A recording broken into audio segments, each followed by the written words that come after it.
Kamusta mga kaibigan? Alam ko marami sa atin ang nakakaramdam ng biglaang pag-iisip tungkol sa mga bagay na nangyari noon, mga desisyon na sana'y iba, mga pagkakataong hindi natin sinamantala, o mga pangarap na hindi natupad. Minsan, parang ang bigat ng mga alaalang ito, di ba? Pero ngayon, gusto kong pag-usapan natin kung paano natin maibababa ang bigat na yan. Dahil sa edad natin ngayon, mas mahalaga na tayo'y maging masaya at mapayapa sa kasalukuyan. Ang tatalakayin natin ngayon ay The Art of Letting Go, How to Release Regrets and Embrace the Present After 60. Bakit nga ba mahalaga ito? Dahil mga kaibigan, ang paghawak sa mga regrets ay parang bitbit mo palagi ang mabigat na bagahe. Nakakapagod, nakakalungkot, at nakakabawas ng enerhiya na dapat ay ginagamit natin para masiyahan sa buhay ngayon. Kaya sa video na ito, tutulungan kitang magsimula sa proseso ng pagpapakawala at pagtanggap sa kasalukuyan. Una sa lahat, gusto kong sabihin sa inyo, normal lang ang magkaroon ng regrets. Lahat tayo, kahit sino pa tayo, ay may mga bagay na pinagsisisihan. Pero ang mahalaga ay hindi tayo mapunta sa punto na tayo'y mabuhay sa nakaraan. Ang buhay ay parang ilog, patuloy na umaagos at hindi na tayo makakabalik sa dati. Kaya, ang tanong, paano nga ba tayo magsisimulang mag-let go? Una, kailangan nating kilalanin at tanggapin ang nararamdaman natin. Minsan, takot tayong harapin ang mga regrets natin dahil masakit. Pero tandaan, ang pagkilala sa nararamdaman ay unang hakbang para malampasan ito. Halimbawa, kung mayroon kang regret tungkol sa isang relasyon na hindi mo naayos, hayaan mong maramdaman mo ang lungkot o panghihinayang, huwag mo itong itago o ipagwalang bahala. Sabi nga, what we resist persists. Kapag tinanggap natin ang nararamdaman, mas madali natin itong malalampasan. Pangalawa, magsimula tayong mag-focus sa mga bagay na kontrolado natin. Marami sa ating regrets ay tungkol sa mga bagay na hindi na natin mababago. Mga desisyon noong nakaraan, mga pagkakataong lumipas na, o mga taong hindi na natin maibabalik. Pero ang maganda sa ngayon, meron pa tayong kontrol sa kung paano natin haharapin ang kasalukuyan. Halimbawa, kung regret mo ay hindi mo na-enjoy ang kabataan mo, bakit hindi mo simulan ngayon ang mga bagay na nagpapasaya sa iyo? Maglakad sa umaga, magtanim ng halaman, o kaya'y magsulat ng mga alaala mo. Ang importante, ginagawa mo ang mga bagay na nagbibigay sa iyo ng kasiyahan at kapayapaan. At pangatlo, magkaroon tayo ng mindset ng gratitude.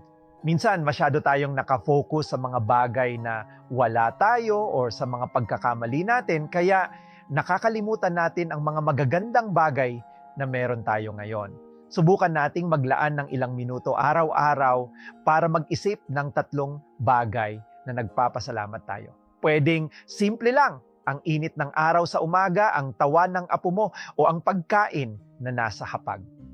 Kapag nag-focus tayo sa mga blessings natin, mas magiging madali para sa atin ang mag-let go ng mga regrets. Ngayon mga kaibigan, sana'y naramdaman ninyo na hindi kayo nag-iisa sa prosesong ito.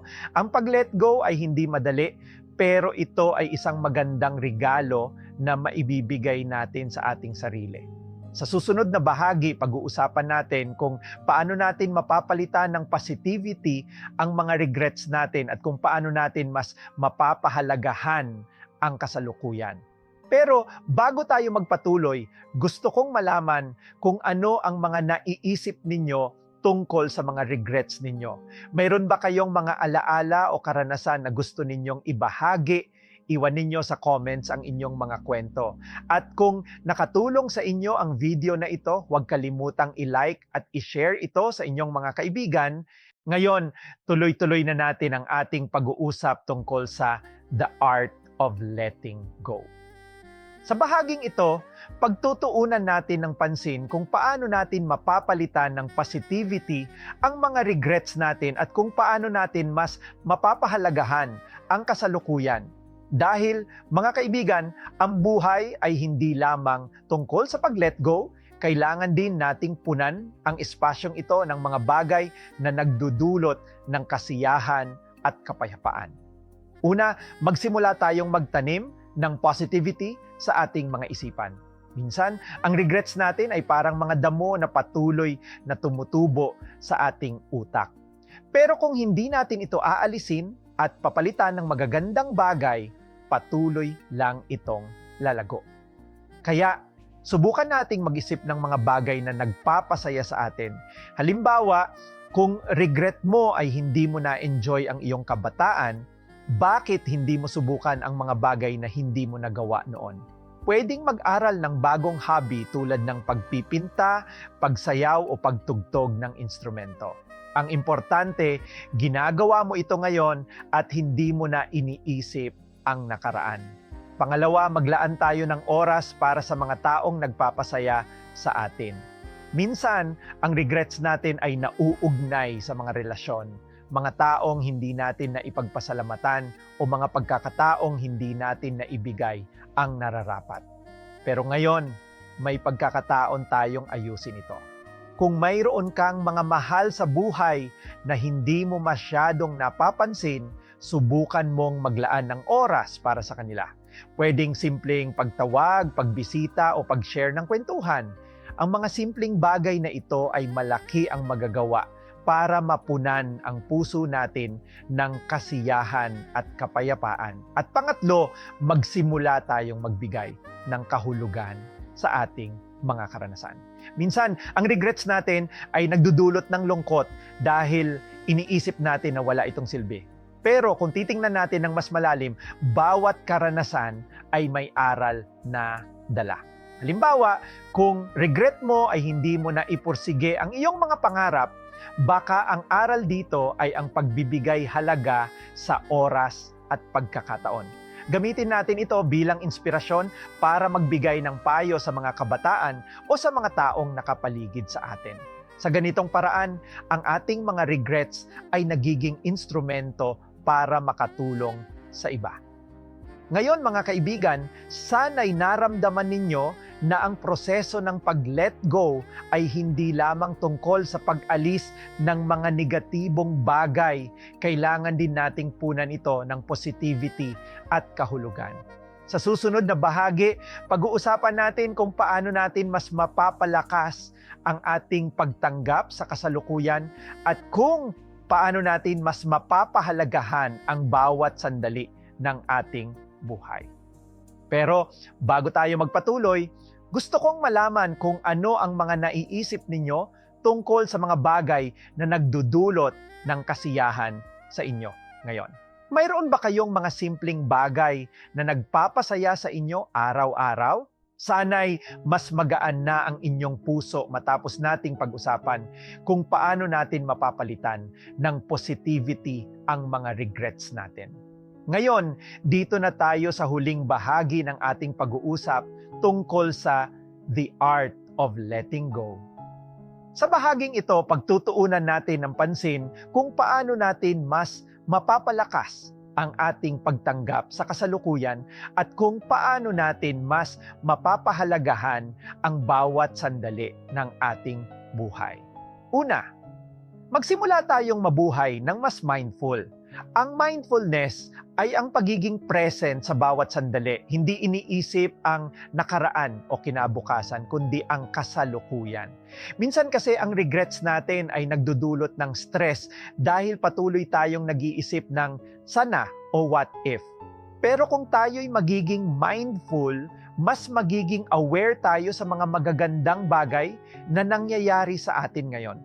Halimbawa, kapag kumakain tayo, subukan nating lasapin ang bawat kagat. Kapag naglalakad tayo, pansinin ang mga bulaklak o ang simoy ng hangin.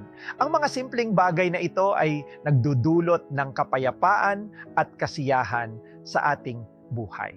Pangalawa, magsimula tayong magbigay ng halaga sa mga maliliit na bagay. Minsan, iniisip natin na ang kaligayahan ay nasa malalaking pangyayari, ang pagtatapos, ang paglalakbay, o ang malalaking tagumpay.